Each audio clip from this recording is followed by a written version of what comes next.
اصلاح معاشرہ یہ نہ سمجھے آپ کہ خالی ڈی جے باجے ہی کا نام ہے، بلکہ ہزاروں قسم کی چیزیں ہیں جن کی اصلاح کی ہمیں ضرورت ہے۔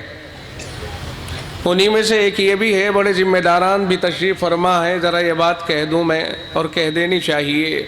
بہت سارے وہ حضرات تشریف فرما ہیں کہ جو اپنے اپنے علاقوں کے بڑے ہیں اور ذمہ داران ہیں، جلسے کراتے ہیں۔ اس وقت میں محفل سے دور تک ریڈیو اور یہ مائک کا استعمال کرنا، جس سے گاؤں کا گاؤں، پورے کے پورے گاؤں میں آواز جاتی ہو، میں تو یہ کہوں گا کہ معاشرے میں اس کی بھی اصلاح کی ضرورت ہے، اور اتنی ریڈیو کا استعمال ہرگز نہ کریں جن سے گاؤں کا گاؤں تکلیف میں مبتلا ہو جاتا ہو۔ کیا ضروری ہے کہ وہ سب لوگ جو ہماری آواز جہاں تک جا رہی ہے وہ سب سننے کی پوزیشن میں ہوں؟ کیا ضروری ہے کہ وہ سب لوگ سننے کے لیے راغب بھی ہوں، سننا چاہتے بھی ہوں؟ اس لیے بہت سے احباب کو یہ شوق ہوتا ہے کہ مائک وہاں سے لاؤ اور وہاں سے لاؤ، لے تو کہیں سے بھی آؤ، لیکن اس کی حدیں مقرر ہونی چاہیے۔ حد سے تجاوز کہیں بھی معتبر نہیں ہے۔ ساری رات اگر کوئی نفلیں پڑھنا چاہے جسم کے اوپر مشقت، اگرچہ نفل پڑھنا اچھا ہے، مگر جسم اگر مشقت محسوس کرے تو آقا اسے پسند نہیں فرماتے، اور یہ فرماتے ہیں ان لجسدک علیک حقا، تیرے جسم کا تیرے اوپر حق ہے، جسم کو اتنا مشقت میں مبتلا نہ کر جس سے جسم پریشان ہو جائے۔ حضرت بھائی کسی صاحب کی گاڑی لگی ہوئی راستے میں، مفتی عبدالسمیع صاحب کی گاڑی نکلے گی، دقت آ رہی ہے، اپنی گاڑی کو ہٹا لیں بھائی۔ بات سمجھ میں آ رہی؟ دیکھو برا نہ مانے کوئی، بعض جگہ اگر میں ایسی بات کہہ دیتا ہوں تو میرے پاس یہ آہستہ آہستہ بہتی ہوئی یہ بات آ جاتی ہے کہ یہ تنقید کر دیتا ہے۔ میں رب کی قسم کھا کے کہتا ہوں اسے تنقید نہ کہو۔ اگر پھر کسی بھی برائی کو نکیر کے دائرے میں لایا جائے گا تو پھر وہ تنقید کے دائرے میں سمجھی جائے گی، اور یہ سمجھا جائے گا یہ تو تنقید کر رہا ہے، تو پھر کسی بھی برائی کے اوپر نکیر نہیں ہو سکتی ہے۔ اس لیے یہاں بھی ہمیں سوچنے کی ضرورت ہے کہ ہمیں کتنے ریڈیو کا استعمال کرنا ہے۔ رات کا وقت ہے، دور تک آواز جاتی ہے، سب ہمارے موافق نہیں ہے۔ حالات اور فضا اور ماحول وہ سب جانتے ہیں، نوشتہ دیوار پڑھو اور سبق حاصل کرو، صراحت کی ضرورت نہیں ہوتی، اشارے کافی ہوتے ہیں۔